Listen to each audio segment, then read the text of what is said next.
So I was like, I'm not talking about parenting. Like, fuck no. I don't want to hear any more mommy shit. Like, mommy is like, I'm always mommy. So I'm like, I love sex. And not enough married people talk about married sex. And I started the podcast. And then it just snowballed from there. Welcome, everybody. I'm so excited to be here with a guest today. We have Jordyn Hakes from the Horny Housewife podcast. Some of you might have heard my episode as a guest on her show, but her show is amazing. It's crushing it, and she's bringing so much value. So we're going to talk to you guys today. Mostly, I'm sure we'll digress because that's how my brain works, but we're going to talk to you mostly about, how to keep that sexy spark alive, especially in a long-term relationship. So welcome, Jordyn. Thank you for being here. Thanks for having me. It's so cool because when you came on the Horny Housewife, you were like, yeah, I'm starting a podcast is coming. Like it's in the works for me. And here you are doing so well. So congratulations. Thank you. I appreciate that. And it's fun because it feels like a full circle moment kind of, because I didn't have a show yet when I was on your show. Look at you thriving. You're a podcaster. You're a podcaster. I'm a podcaster. A therapist and a podcaster. I know. And you've been so supportive. So Jordyn was at my podcast launch party and has just kind of been like, I can't wait to give you tips and share what I've learned. And just one of those, you're just a genuinely supportive person. So I appreciate that. Thank you. Yeah. Thank you. It's weird how the internet will bring you. I mean, there's a lot of weird people or people I'm like, I wish I didn't come across them. But then there's really good people that you come across and you're one of them. Thank you want friends in the podcast community. 100%. I mean, I feel the same way. And I feel like that's one of the things I love about podcasting is who you meet. So you upload a lot though, right? I upload a lot? You upload a lot of content? You produce a lot of content. It's happening. Yeah. More than me. I don't think so.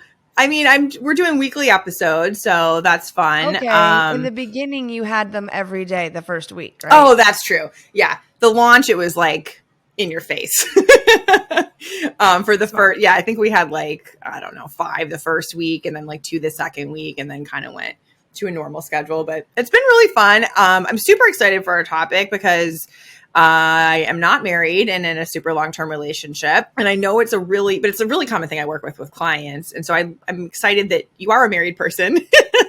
And so much of your show, you talk about your show being, locker room talk for couples and how to date your spouse. And I just think that those are so essential.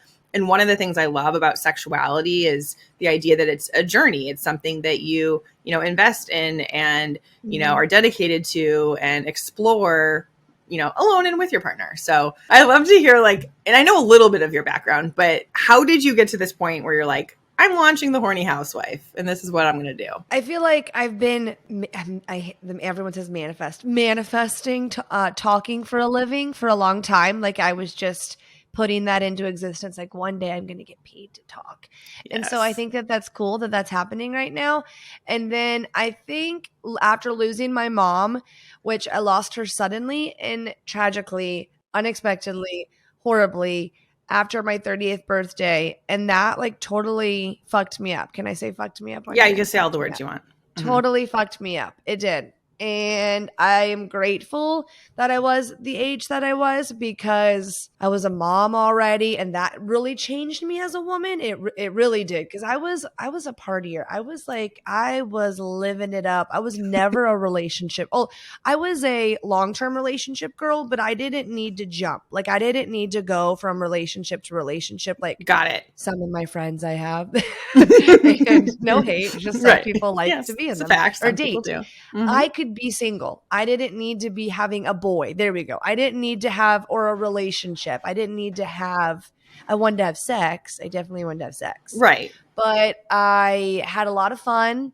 And then I think, relationships ending got me to the next place in life, blah, blah, blah, blah, blah. Got married, have kids, I'm in Washington. I was from Texas. I have a stepson. So I'm kind of stuck here. The brothers got to stay together. And then after the winters are brutal over here. The summer's beautiful. Winter's brutal. Yeah. But after my mom died, I was like, you only have one life. Like, really cliche, corny. I was like, I have to do what I want. I cannot just be, I thought being a stay-at-home mom would be so cool. I'm like, I can do Yep. whatever I want. Really, it's actually very boring and unfulfilling. I mean, to each their own. To each their own, Right. but it's like my identity can't just be wife and mom, and I have Mm-mm. to be Jordyn. And so I needed to be Jordyn. And I was like, I want to have a podcast because I like talking a lot. I'm a voice memo queen, and I'm always like Okay. voice Love that. memoing my friends. Are you a voice memoer? Oh yeah. Oh, I do. Like, Yeah. I use WhatsApp all the like time. the So like if voice. I can get someone off text and onto WhatsApp so that I can leave the audio memos, Yeah. very good. Yeah. It's like a little mini podcast. It's kind of like my friends are like, you've got to start a podcast. So I was like, I'm not talking about parenting. Like, fuck no. I don't want to hear any Yeah. more mommy shit. Like, Yep. mommy is like, I'm always mommy. So I'm Yep. like, I love sex. And not enough, not enough married people talk about married sex. That And is so true. Like they all my lie. friends who used to talk to me about sex when they were dating, they get married and then it's done. No more talking. It's weird. It's a And they very get, and weird I think thing. because they're ashamed, because they're like, maybe shit fell off or Uh-huh. something. Uh-huh. Maybe they had kids, and then like sometimes women will get really wrapped up in the mommy identity Very and much lose so. themselves in it. And then a whole shit storm comes with, and there's so many rabbit trails I could go off of, so you might have to guide. Yeah. Okay. So you But just decided I yeah, love talking about sex and yeah, I'm going to seize yeah. the day and this is my life. And I started the podcast, and then It's it just amazing. snowballed from there. And my husband's been super supportive Oh, that's because I cool. mean, the horny housewife, people have questions in the very beginning. Yeah. He came up with a name. Like we were joking Oh, about it, and I'm like, no, that's gonna be it. And he's like, okay. I have to say it's a great name. And like when I've mentioned it to people that like I've been on that show, people are like, oh, that's like people comment all the time on what a great name it is. It's a good name. It's a good Alliterate. I name. like the H and the H and the It's yeah, alliteration it makes just it more has a ring to memorable. it. It really does. Yeah. So It you did a does. great I job think naming that's it. nice. Or Thank your you. husband, Thank I you. guess, helped too. But And so, but if you Google that and you don't put podcast, I think all porn pops up. So that's problematic. And put that's just podcast all. in there when you're searching for Jordyn. Make sure you put podcast, Yeah. or maybe don't make sure. I don't Right, right. know. Depends what you're looking for that day. That's true. But I think it's been a good. It's created a community of married people where we can kind of talk shit about being Mm-hmm. married too. Because some of the Mm-hmm. some of the podcasts are all like, I don't know, or we're not really admitting what's really going on, or we're sugarcoating it, or lots of married people get together and they just lie, or they lie about how much sex they're having, or they're miserable, or they hate each other, and they I just know. lie. And then they come to me. So or Like, actually I I don't know get a what lot of you people who are do. friends, but they've lost the spark. Okay, Yeah. So actually I would makes for love fun. I'd love to ask you about that. Like what, especially now that you've been on this journey, like helping your listeners and of course your own marriage for a while.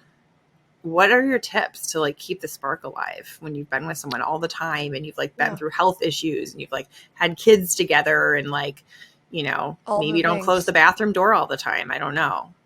Yeah. Yeah, that happens. That happens because we get Yeah. an autopilot, and it's just kind of inevitable.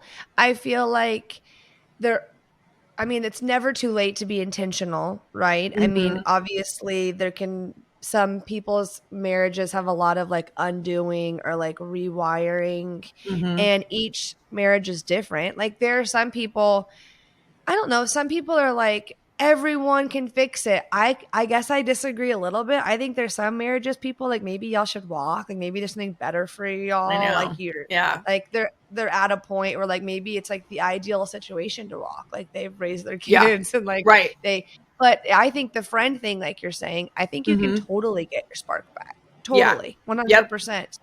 And also just maybe you're not super I've been with my husband 8 years, so someone married really long would be like, that's not long at all. But to me, that feels like a lifetime because I'm Yeah. insatiable and I have to mix it up. Yeah, Right. it's Right. it's hard for me, but I think knowing that there's ups and downs, that we're just human beings, like Hmm. he is his own individual, like we're all Hmm. our own person dealing with life stresses and kids and careers and hormonal imbalances or Yep. mental illnesses or whatever it is. So I think we have to have grace. But I think with like being open and honest and transparent and being intentional about like carving time out for sexy time or Mm-hmm. erotic play dates or like dating one another intentionally, you will gain momentum there and Yeah. create that space for you to like have hot sex. Right. I agree. I think that's so important. And a lot of times when people come to me, it's like, yeah, it's like they're just functioning in a household together. And it really is more of like a friend and roommate situation. And sometimes I think people forget, like, I love that you use the word dating because when we're dating, it's like, oh, we're going to like pick a fun place to go. We're going to like, share our interests with each other with like what we're choosing. And we're going to, put some Pursue effort each into our other. appearance. Yeah. Yeah. I do think it's important, but I think that, Dating each other, I think it kind of keeps it exciting, and I know that a lot of women express the need to want to feel desired, and like mhm, we can start to feel unsexy, and I know there are certain things men like and want, and I think I like to talk to people about like timing and delivery. I'm sure you have patients all the time where you're like having to teach them how to communicate with each other because that's a yeah, big deal. communication's huge.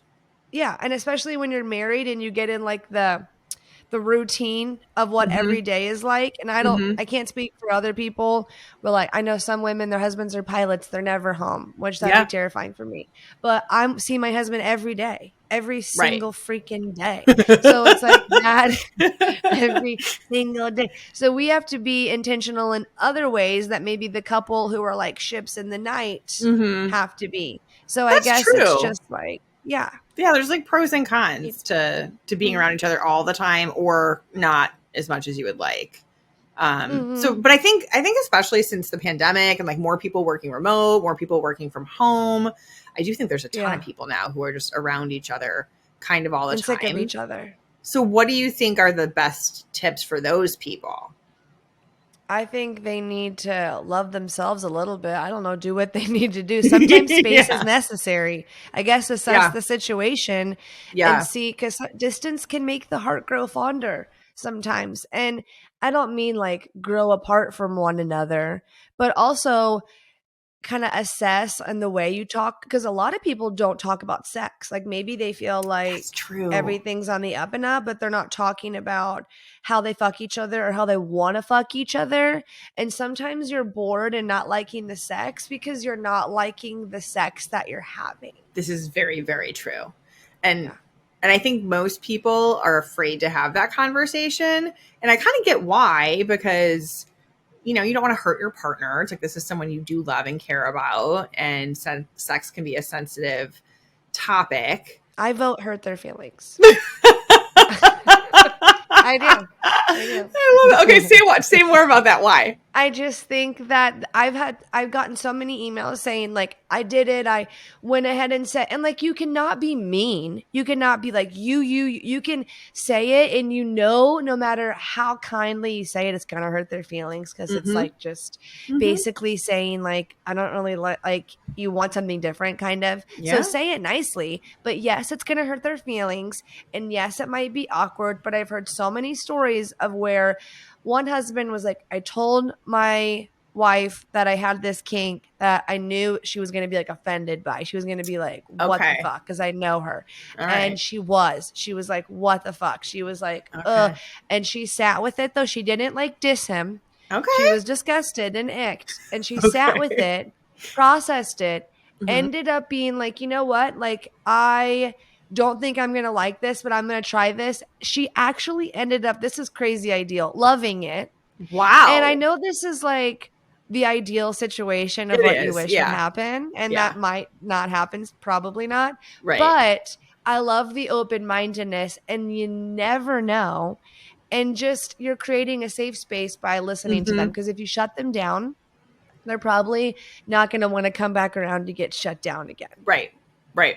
I So even you've got like to be that ready. idea. Like, what if you even go to your partner and say, I will be a safe space? Like, what do you want Yeah. to, what feedback do you want to give me about sex? What are you into that you haven't told me about yet?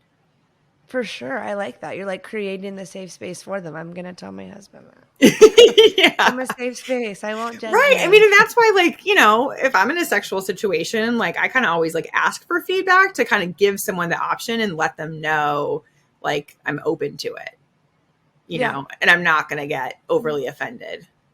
Because I think And there's also a lot of us out there that, like, we want to be pleasing our partner. And if you don't tell us how to for please sure. you, then it's kind of like we're just taking a stab in the dark and, like, doing our best. Or they're like faking it. Like that's such a So disservice much to of that. you Mm-hmm. and your partner. And I know it's awkward and it's uncomfortable and feelings can get hurt, but I think a lot more change will come from being brutally honest than just not saying anything, because now it's kind Yeah. of your fault too because you're not saying anything. This is true. I just love how honest you are. It's great. Can't help But it. Yeah. you can't help it. But it's like, I think if more people could embrace that, you know, and I do think sometimes you have to work on being more secure in yourself or like more okay with your partner having hurt feelings and like not getting too codependent or over into their territory, trying to manage how they feel, but just Mhm. knowing like, it's okay. Like we've all had hurt feelings and we've all gotten through it. We'll survive. Right. Mhm. And I mean, I'm even thinking about times I've gotten feedback that maybe I didn't really want or that hurt my feelings in the moment, but like actually Made you helped a me make better lover. like not even Yeah. sexually though, even I mean, because like Oh. obviously I'm perfect already, but like I'm just kidding. I'm the best lover. That's Right. never I'm the one happened. exception of all the humans. But no, even I remember like in college, my roommates gave me some feedback that I seemed kind of depressed. And I was like, oh my God, I feel so confronted. Yeah. But it like kind of forced me to like Seen. take stock and like realize like, okay, I need to, you know, get a good therapist and start working out Sometimes, more. And yeah, you need a little like wake up call or a slap in the face to be like, oh, other yeah, people are like seeing me in this light. right. And sometimes we just, you know, turn a blind eye to things. I think humans are so good at denial, like Yeah, starting because it's startlingly. uncomfortable, right? Mm-hmm. But that's how you grow. There's growth in the discomfort. I didn't make There is that growth up. in the discomfort. I guess I'm kind of curious from your listeners, like what are some of the most common issues that you hear about? The most common thing is someone with a much higher drive than the other person, like a Yep. mismatched libido, or someone like, or an insatiable lover, like that Mm-hmm. wants, you know, could even be borderline like sex addiction, probably, with Okay. someone who is like, I don't want to experience other people, but you want to, like someone who wants different things, just totally maybe not compatible at a certain Yeah. point, Yeah. non-compatibility. And yeah, that's the number one that I see. And what I'm sure as a therapist, you get that I all the see that all the time, time or too. Yeah. so how Yeah. do you, I'm not flipping the script here, but how do you, how do Jordyn you came on to handle that? interview me today. Wasn't prepared. But no, like I have a couple I'm working with now. And one of the things I'm kind of getting more into is like our nervous system responses and like fight, flight, freeze, fawn. And you know, I'm Hmm. seeing there's like a segment of people, often men, but it could be any gender, who just kind of feel like, oh, this really uncomfortable emotional thing is being brought up. And I just want to like go in my little turtle shell, like, Yep. like hide from it. And that includes sex. So it's like if sex has become an issue in the relationship in any way, they just tend to kind of shut down and retreat. And then their other partner feels like more triggered and more needy Yeah. and more rejected and less wanted. And, you know, it just Yeah. builds on itself kind of. So that's one of the things I'm starting to work with people on is like, how can we manage our nervous system response? And I do internal family systems therapy. So one of the things I really get into is working with parts. And, you know, so we That's basically so are just, interesting. it is interesting. Like our defense mechanisms are like the parts, basically. Like that's a way you could think about it. But it could also be even like our goal oriented aspects could be like a part, a quote unquote part. So I think of the parts as like these Mm. little energy beings that are like Yeah. all over our body kind of. And even the idea of like you experience emotion in your body. So like if you're having a fight, flight, freeze, fawn response, you might be feeling, you know, an adrenaline rush of heat. You might be feeling, you know, tightness in your chest. You might be Yep. feeling like extra buzzing energy in your arms or something. I know what feeling you're talking about. Yeah. Yeah. Which response do you usually have? Like, I think I have the Anger. fight response. Yes, you're a fight too. Yeah. Mm-hmm. Yeah. I think we're actually the minority. I think most people are more flight or freeze. I think my husband's a flight. Yeah. Okay. Flight and I'm fight. Yeah. And I'm like trying to therapize him, like analyze him, and I'm like, go to therapy. He's like, my God. that's probably not the way. That's probably not the way. I'm like, better help. Get the better help app. I'm like talking to his phone. Better help. God, talk to You need to make that into a reel. I like that. Funny. You need to get them to pay me. Oh, yes. Yeah. So I think understanding our response, understanding our partner's response, and it's kind of this idea of like, how do our protective parts kind of interact with our partner's protective parts? And the goal is really to be that we're not relating to ourselves from our protective parts, and we're more in what we call self energy, which is just kind of like your higher consciousness, best self, more calm, confident, feeling connected, feeling creative, feeling curious. Where you can like come from a place of love in that moment instead of loving. React. Right. Right. Exactly. So it's like non-reactive. And so when we can manage our nervous system, then we can be more non-reactive. And that takes time, right? Because that's not just like something that you can just switch off and go, okay, because I feel like it's hard to get that space. I'm always like looking for that space to find between like something triggers you and then reacting, like choosing, I'm not going to react. I'm gonna see that's you. But like you seem like somebody who's very self-aware and like I am very self-aware into personal growth. I still lose it. Oh, I mean, me too. Yeah. That's a part of it, but still things still trigger you. And often like what you're explaining with the mismatched libido and rejection, it's like it seems like they get in a crazy cycle from how they explain it of like someone feels really rejected, and then the other person is putting that all on the other person, and then they get in their head. I've had men write me letters saying they have such bad performance anxiety. And like that, I don't know. I feel like sometimes it's hard for men to say how they feel inadequate in bed, because maybe there's the stigma of like the guy's always ready and it's the girl who's like tired or has a headache. And really it's like there's lots of men that struggle. Yeah, there like really are. And that's been something I've learned more about, I think, since doing this work, that there's plenty of men with low libidos. There's plenty of men who, are the partner with like the lower desire, or who aren't ready all the time, or who need to have an emotional connection first before they want to be sexual. And I just feel like we've done such a bad job. Is it like a patriarchal society? But it's like the damage has been so done. And now it has to be just like recognized. But we're here now to help people. We're here. Yeah. We're here now to help. We're doing it. You. And I feel like with men, a lot of men are really stressed out. I mean, maybe not. I mean, but there's a chunk of men that are stressed and don't realize how bad like cortisone. Is it cortisone? Am I saying cortisol? Right. Effect. Doesn't it take all the blood flow away from their penis? I've never read that specifically, but it might. I heard something of like it was a TikTok. Great. I'm probably spreading misinformation. But I think you're right, because cortisol spikes when we're in the fight, flight, freeze response, and basically I think of it as like it's like your body thinks the bear is going to attack you and kill you, and so your body wants to like run from the bear, and so all of the blood does go to your muscles to kind of like help you mobilize. Your penis is a muscle. Well, it's probably considered non-essential when running from a bear. Yeah. That's hilarious. Well, they were talking specifically about men getting on stuff to help them produce testosterone naturally, not actual testosterone. I love that idea. But they were getting on it, and they were going to therapy as a couple and going, it's not, my sex drive isn't getting better. I'm still not feeling an increase. And he's explaining how stressed out he feels for all these different reasons.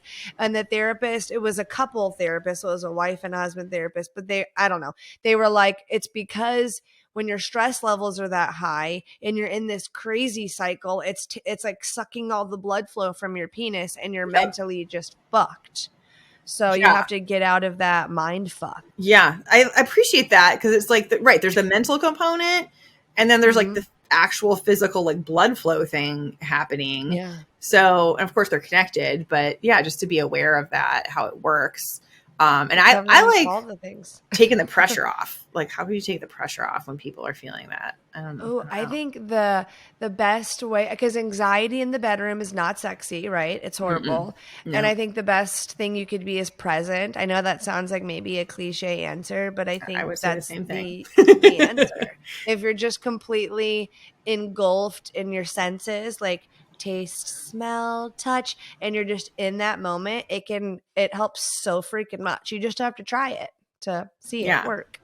I love that. Challenge And that's yourself. something I tell clients too. So you're just like an unofficial sex therapist. I think I've just been in therapy a long time. And then I also take sex courses all the time, and they're always like Oh, that's present. true. What's it called? Tantra? Tantra? Either way. Yeah. I don't know how it's called, but I think that was like a big getting present with yourself and in touch with your body and like energetically what's going on between your bodies. I think that's a great idea for couples to explore if they're looking to like deepen intimacy or I don't know, connect on a deeper level sexually. Yeah. I like that. That's kind of another tip, really, is like learn something together about sex. Oh, you asked me for tips, and I've just been like, we definitely threw some tips in there. Okay, I was like, they were in there. Maybe we didn't name them as being tips. present. Yeah. Maybe trying, like, go on a Google search, listen to podcasts like these. Listen have to resources podcasts. where you can dive deeper and then listen together so you can have conversations. And then your partner won't be offended because you're not talking. I'm not talking directly to anyone. Exactly. And neither is Jordyn. It just came up organically. Right. Just happened to come up and then you can share it with them. No, it's good. Listener questions. Some people will write in and be like, we both listen, so make sure that you kind of like generalize this. And I try really hard. I like mix up. I'm like, and they have 7 kids. I don't say that really. Oh my God. People are so funny too, how they're like, so I totally want to be anonymous, but my partner listens and I do want them to realize that this applies to them. I want you to make them feel bad. Yeah, that's hilarious. But in a way that makes them change. So do you do therapy with like the couples together or want like individual? Yeah, usually together. I usually do like some individual sessions. So at the beginning, I'll do an individual session with both of them, which is interesting because I tell people like this is not confidential from each other because like you as a couple are my client, but you wind up getting very different information. And so I find it extremely like worthwhile. And I'm like, oh, okay, I'm getting the whole picture now. Interesting. Wow, your job sounds juicy and fun. I think our brains get bored, right? And like my brain can go like all over the place and very fast. So it feels kind of like this very complex puzzle for my brain to work on. And it gets to be like a little detective. That's interesting. I feel like that would be a good TV show if couples would like put it on the television. Yeah, if anyone's listening from a network, reach out. That sounds cool. If you could hear each spouse and then them be willing to like, I mean, they'd have to be willing to be on television and then come together and you're like piecing, like then we break over to you talking about it and piecing it together. I mean, that'd be kind of amazing. I think you might have just like solved my life and career path right now. There you go. Well, I want to give the credits. Thank you, Jordyn. Jordyn, aka the Horny Housewife. Anyway, so I'm kind of curious, like, are you open to talking a little bit about your own marriage and like what the journey has been like with that and like what you've learned? And like, I guess I'm curious, have you guys had like slower patches sexually and like, how have you gotten through them? Honestly, I'm a pretty hypersexual person. So I can't, the longest patch we had was like after childbirth because I was bleeding heavily out of my vagina for 6 weeks. Yeah, that's extremely valid. Okay. You don't think that that's really going to happen. I'm like, you know, like, oh, they say you can't have sex for 6 weeks. You can't. I tried to have sex like a week after childbirth. God, you did not. Hot dog down a hallway. First of all, nothing. It was like a mass murder scene. It was like, Derek was like, no, we're not doing this. Yeah, that was bad. I shouldn't have told people don't that. Do don't that try if you're that. listening. Don't do that. Don't try that at home. Not good. But I didn't like rip or anything, which makes me feel like I sound like I have a huge vagina. My child. The vagina does shrink back down to size after childbirth. I know, but I wish I got a stitch, like stitch Oh, it. I okay. don't think they Okay. can. Okay. TMI, TMI. Yeah, But we're getting no, so I think it's personal. annoying, probably. We had sex probably up until I was 8 months pregnant. I feel Okay. like here's the hardship for me. I feel like I have a higher drive than him. I feel like Right. he's more content. He's more content like at a certain baseline where I would Mhm. keep that bar higher, if that Got makes it. sense. Yeah. And so I think we struggle, or I struggle with sometimes feeling insatiable. I feel like maybe I Mhm. relate to the listeners that express these things, Mhm.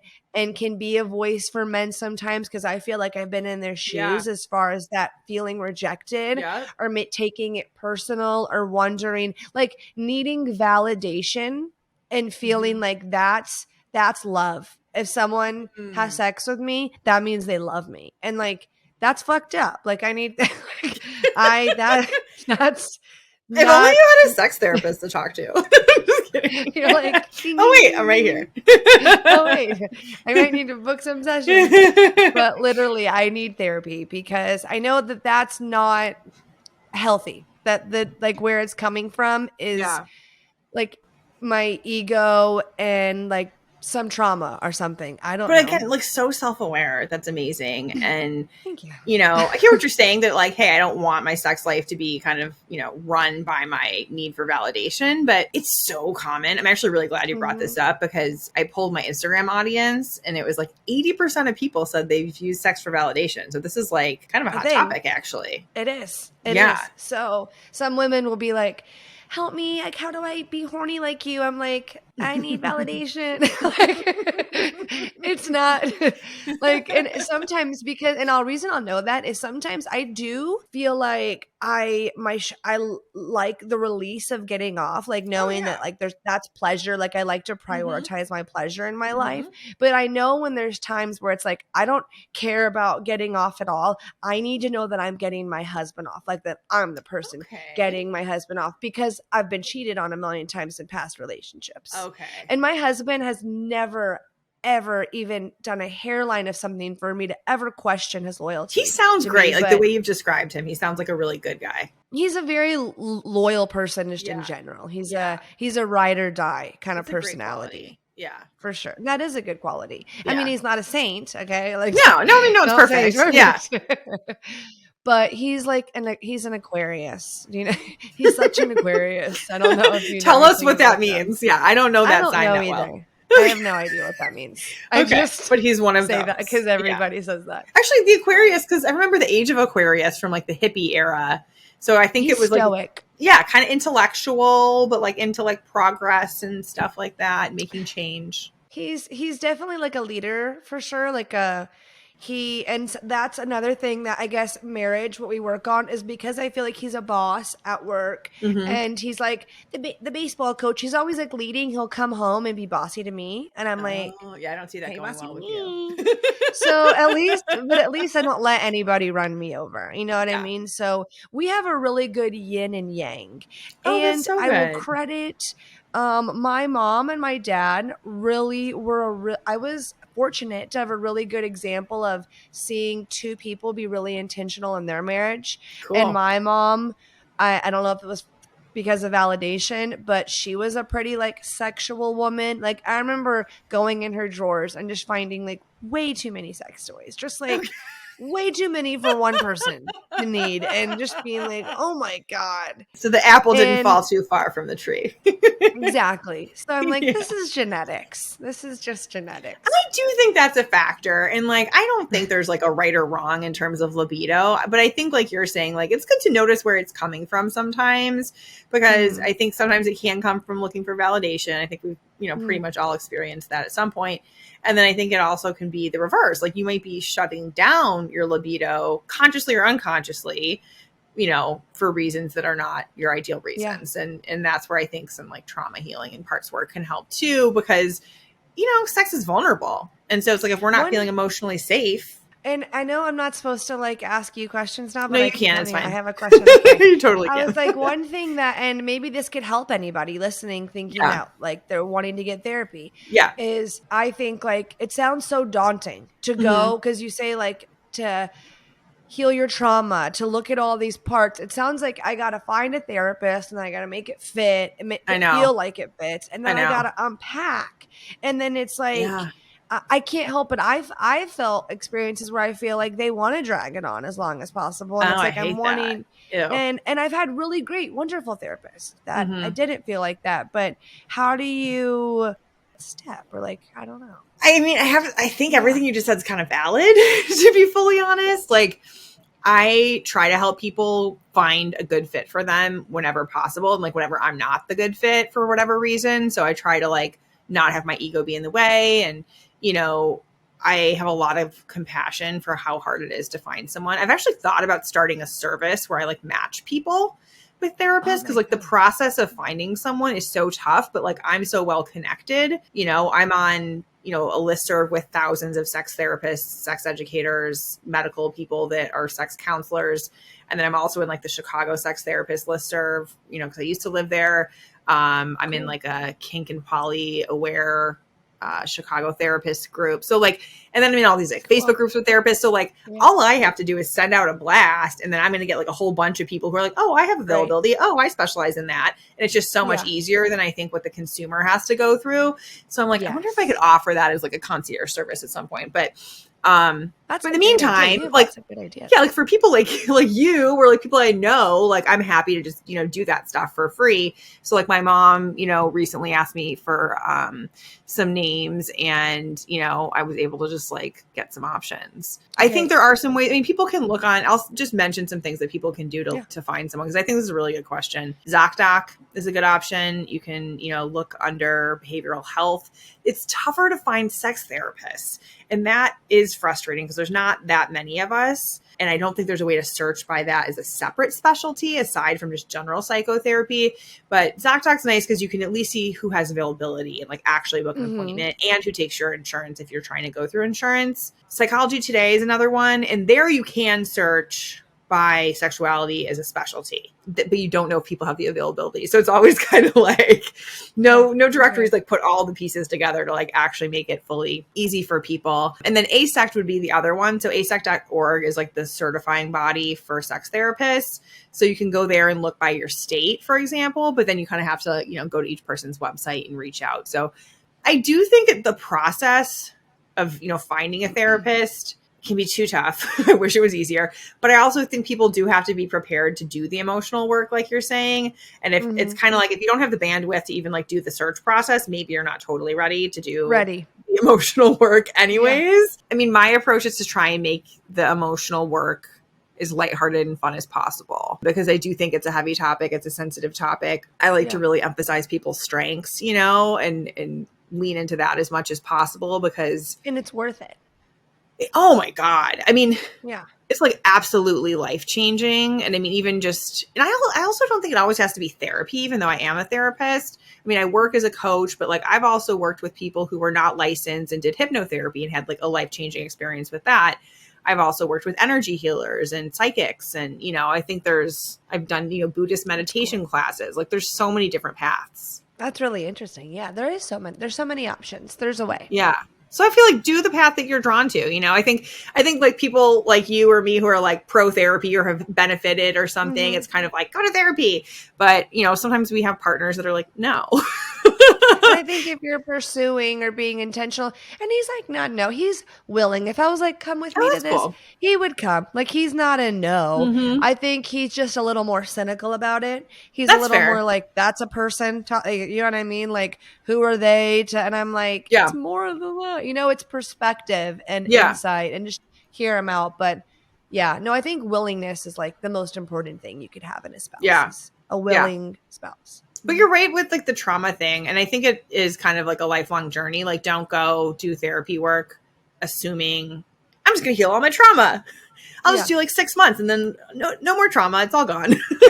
Right. You know, a lifelong thing. It is. But yeah, it's like you can make significant progress. And I think we keep making like more and more progress figuring out how to work with trauma. But yeah, I like internal family systems for working with trauma, mindfulness.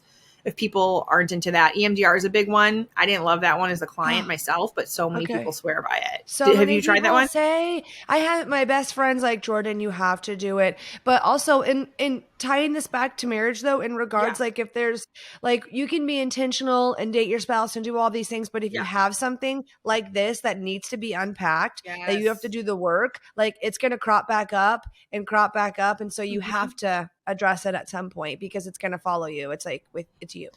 I think I want to like emphasize that point for people listening, because like, I actually think mental health might be the sexiest quality you could bring to a relationship. Yeah. Mm-hmm. I 100,000%. It's emotional intelligence. Yeah. Yeah. Like when you think about, and when I think about what are the issues that people come to see me for, what's going wrong in their relationship. Yeah, it's frequently that people aren't managing stress. They have unhealed trauma. They don't know how to regulate their nervous system. And so it's actually all like, emotional intelligence and mental health skills. Anyways, this has been an amazing conversation. Thank you so much for like getting into all of this with me. I feel like I could talk to you for a really long time. I know. We might have to do another episode at some point.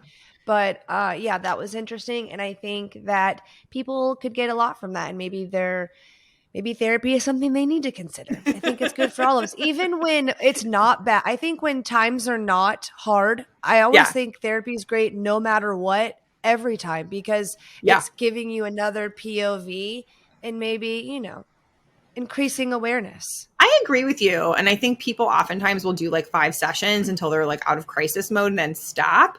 But there's so much value in just being on that lifelong journey and looking at it like this is like going to a gym, but for your emotional health. Just like keep lifting those emotional weights. Thank you for having me. I had fun. Absolutely. So tell people where can they find you if they're wanting more of you? You can go to my website, thehornyhousewifepodcast.com, and find out how to listen, my Patreon that has audio erotica, et cetera, et cetera. And you can listen to The Horny Housewife anywhere you listen to podcasts. Woohoo! Thank you, Jordyn. This has been so fun, and I appreciate having you and all your support with the podcast, too. Bye, everybody.